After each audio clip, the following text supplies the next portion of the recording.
وبعد ما خلصنا البلو هول والبلو لاجونا جه وقت وادي ستارز، وهناك انت بتروح تريح دماغك على الاخر عكس خيمة الطباخ.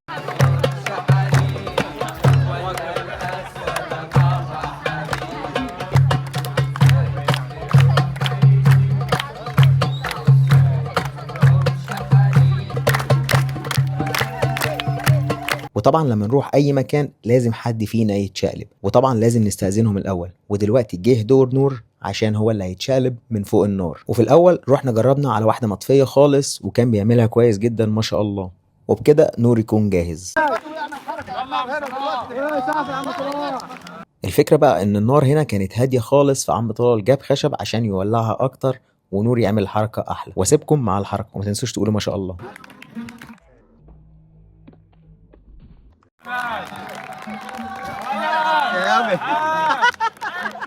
عاش. عجبتك؟ جامدة؟ انتم منورين جبالنا كله. قالوا هلا هلا بالطيب الغالي. أيوة. عزيزي وشوفتك حلوه. هلا ما ترى على بالي بنشوف عيونك الحلوه. عاش. الله ينور. والله منورين وادي ستارز كله. الله يبارك لك. وبكده رحلتنا ما نكونش انتهت، لسه في طلعة للجبل بتاع وادي ستارز. لو عايزين تشوفوا الفيديو اعملوا لايك للفيديو ده.